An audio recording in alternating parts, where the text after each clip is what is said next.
Education से related भी लोग काफी कुछ जानना चाहते हैं आपके बारे में। That is BTech in computer science, and that was the time जब मुंबई कॉलिंग हो रहा था। कॉलेज का ही वो ऐसा समय होता है जब यार दोस्त आपको चढ़ाते हैं कि अरे अच्छा दिखते हो। ठीक है, इसमें कैसे वो बोल रहे हैं कि वो बीटेक कंप्यूटर साइंस है, और हकीकत में क्या है कि वो इंजीनियर हैं। कहने का यही, लोगों को यही बता चुके हैं, चूंकि दिल्ली में रहे हैं, बिहार से कोई मतलब रहा नहीं है, तो वो अंग्रेजी थोड़ा सा बोल लेते हैं तो अपना दिखा रहे हैं। लेकिन हकीकत क्या है, ये 2014 का जो जमुई लोकसभा का चुनाव जब लड़ रहे थे, उस समय का ये हल्फनामा जो दिए हैं, ये उसका प्रूफ है। ठीक है, ये उसका प्रूफ है। देखिए इसमें वो कैसे 1998 में मैट्रिक कर रहे हैं, 2003 में वो इंटर कर रहे हैं, वो भी national institute of open schooling से डिस्टेंस से पास किए हैं। 5 साल के बाद, मैट्रिक करने के 5 साल बाद जो है वो इंटर किए हैं, और उसके बाद ये फिर झांसी से बीटेक में एडमिशन ले रहे हैं, और फर्स्ट और सेकेंड सेमेस्टर जो है ये कंप्लीट कर रहे हैं। उसके बाद नमस्कार, आप देख रहे हैं सिटी पोस्ट और मैं हूं अभिषेक मिश्रा। बिहार के मुख्यमंत्री नीतीश कुमार के कंधों पर जिम्मेवारी है कि वो देश में विपक्ष को एकजुट करें, लेकिन नीतीश कुमार विपक्ष को एकजुट कर पाए इससे पहले उनके सियासी दुश्मन एकजुट होने लगे हैं। सुधाकर सिंह लगातार सवाल उठा रहे हैं, निशाना साध रहे हैं।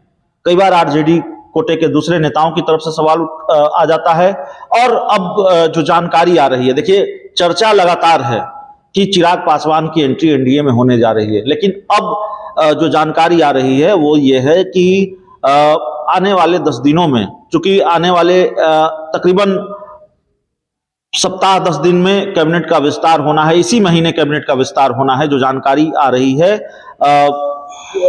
उसको लेकर, तो जाहिर तौर पर चिराग पासवान की अगर कैबिनेट में एंट्री होनी है तो उनकी आधिकारिक एंट्री एनडीए में भी होनी होगी, और उसका ऐलान भी हो जाएगा। ये तमाम तरह की चर्चा है। अब कैबिनेट विस्तार की लेकर जो खबर आ रही है उस पर हम बात करेंगे। हमारे साथ जेडीयू के नेता राजेश तिवारी हैं। तिवारी साहब, कहाँ तो नीतीश कुमार अपने दुश्मनों को, अपने दोस्तों को गोलबंद करने में लगे हुए हैं बीजेपी के खिलाफ, और कहाँ आपके दुश्मन गोलबंद हो रहे हैं। चिराग पासवान तो ऐसे ही इतने हमलावर रहते हैं, अब बीजेपी के साथ आ जाएंगे, आधिकारिक एंट्री हो जाएगी, केंद्र में मंत्री बन जाएंगे, जेडीयू की मुश्किल तो और बढ़ेगी।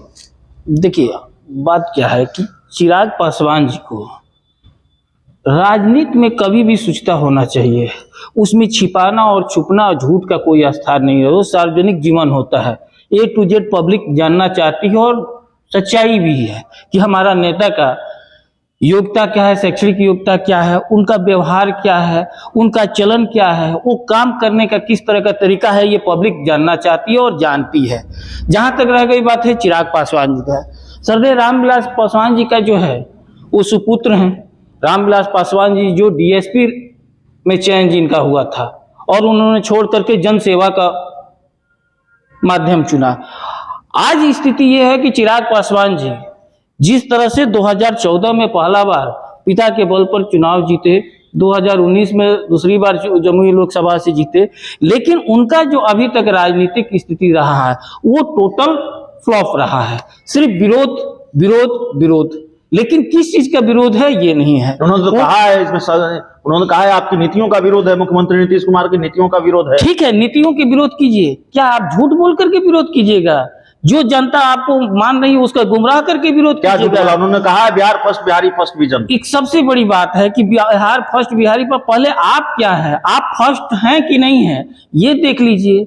उन्होंने जिस तरह से अभी कुछ दिन पहले चैनल पर आप देख लीजिए, मैं दिखा देता हूं, ठीक है, कि उन्होंने किस तरह से पूरे गुमराह करने का वो काम किए हैं, और बोल करके वो जिस तरह का आप काम किए हैं, सुनिए ये। ओके, आपके एजुकेशन से रिलेटेड भी लोग काफी कुछ जानना चाहते हैं आपके बारे में। That is BTech in computer science, and that was the time जब मुंबई कॉलिंग हो रहा था। कॉलेज का ही वो ऐसा समय होता है जब यार दोस्त आपको चढ़ाते हैं कि अरे अच्छा दिखते हो। ठीक है, इसमें कैसे वो बोल रहे हैं कि वो बीटेक कंप्यूटर साइंस है, और हकीकत में क्या है कि वो इंजीनियर हैं। कहने का यही है, लोगों को यही बता चुके हैं, चूंकि दिल्ली में रहे हैं, बिहार से कोई मतलब रहा नहीं है, तो वह अंग्रेजी थोड़ा सा बोल लेते हैं तो अपना दिखा रहे हैं।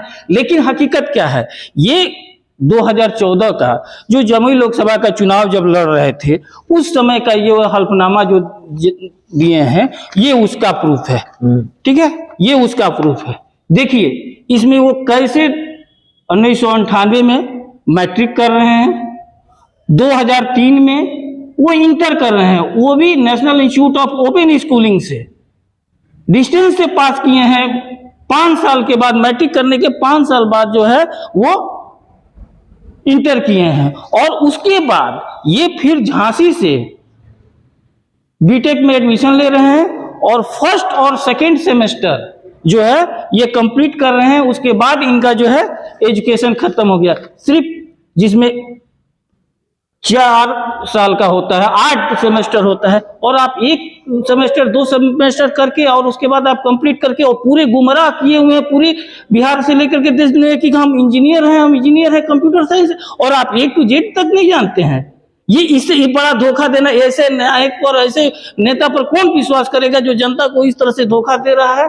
नहीं, बिहार में तो उन्होंने कभी किसी से नहीं कहा, टीवी चैनल पर नहीं, हमेशा कहा है। वो अपना शैक्षणिक योग्यता के रूप में वो जिस तरह से दिखाए है, ये तो सच्चाई है जो ये भरे हैं अपने हाथ से, और वो इसको ये झुटला कि नहीं हमारा योग्यता। उनको सीख लेना चाहिए मुख्यमंत्री, उप मुख्यमंत्री तेजस्वी यादव से, किस तरह से वो 9वीं खुल करके बोलते हैं कि 9वीं हम पास हैं, और ये अपना बड़प्पन गिनाने के लिए, अपना दिखाने के लिए वो इस तरह का हरकत कर रहे हैं। क्या जेडीयू चिराग पासवान के एजुकेशन को मुद्दा बना रही है? मुद्दा वो खुद बनाए, झूठ बोल करके बनाए हैं। ये मुद्दा के इससे बड़ा के सबूत क्या होगा कि जो निर्वाचन आयोग में हिसाबनामा अपने हाथ से लिख करके दिए हैं कि हम फर्स्ट सेमेस्टर और सेकंड सेमेस्टर भी तक कर पाए हैं, और उसके बाद हमने पढ़ाई छोड़ दिया है, और ये 2005 में किए हैं, और आज 2019 का ये हल्फनामा है, ये 19 का हल्फनामा है। इसके मतलब किसी का भी डिग्री, अगर अभिषेक जी आप भी करते हो तो ग्रेजुएशन या किसी के 5 साल 6 साल दिया जाता है, इस बीच में आप कंप्लीट कर लीजिए।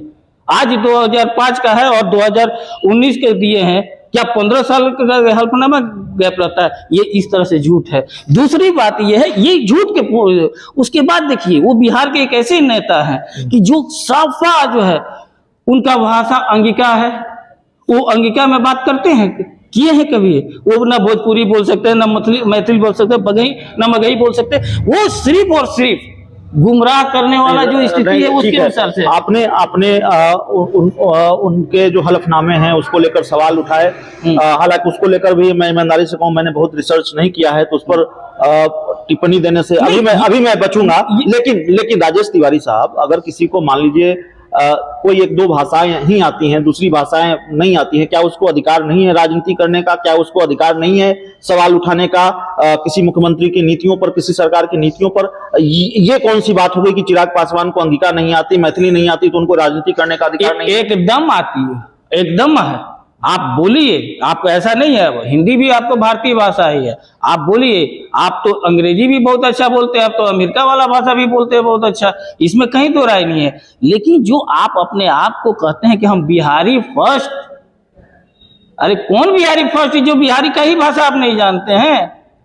आप कहिएगा कि नहीं हम इंडियन हैं और भारतीय हैं, भारत का ही भाषा आप नहीं जानते हैं, और कहिएगा कि आप चाइनीज बोलिएगा, जापानीज बोलिएगा, या आप भारतीय भाषा ही नहीं बोलिएगा, और कहिएगा कि नहीं हम बहुत इंडियन है, हम बिहारी फर्स्ट हैं। ये आप सिर्फ दिखावा है। आप झूठ बोल करके अपने आप को जो बड़प्पन शो करते हैं, ये आपका दिखाता है कि नहीं आप सिर्फ झूठ के बात करते हैं। आपको सबसे पहले जो है अपनी शैक्षणिक एकता जो आप झूठ बोले हैं उसके लिए माफी मांगना चाहिए कि आप इस तरह से झूठ बोल करके लोग अपना शैक्षणिक योग्यता, ये कोई बड़ी बात नहीं है। वो कहते कि हम इंटर पास किए हुए हैं, इसमें कौन सी बड़ी बात है? लेकिन आपके हिसाब से आप जो दावा कर रहे हैं और जो डॉक्यूमेंट दिखा रहे हैं, अगर उन्होंने गलत हलफनामा दिया है तो फिर तो ये उनकी मुश्किल भी बढ़ सकती है। अब ये जाने, ये जो दिए हैं हमने जब इसको देखा उसके अनुसार से, और जब इनका आज से कुछ दिन पहले जो हम नेशनल चैनल पर जब इनका इंटरव्यू देखे, और उसके बाद इनका जो हम देखे हुए थे हल्फनामा, तब हम देखे कि तो जमीन आसमान की तो गुमराह कर रहे हैं भाई। तो चलिए देखिए, जेडीयू ने एक तरह से चिराग पासवान की शैक्षणिक योग्यता को, उनके हलफनामे को मुद्दा बना लिया है और इसको लेकर जेडीयू निशाना साध रही है चिराग पासवान पर, और बहुत संभव है कि चिराग पासवान की मुश्किलें भी इस पूरे मामले पर बढ़ सकती हैं। बहुत बहुत धन्यवाद।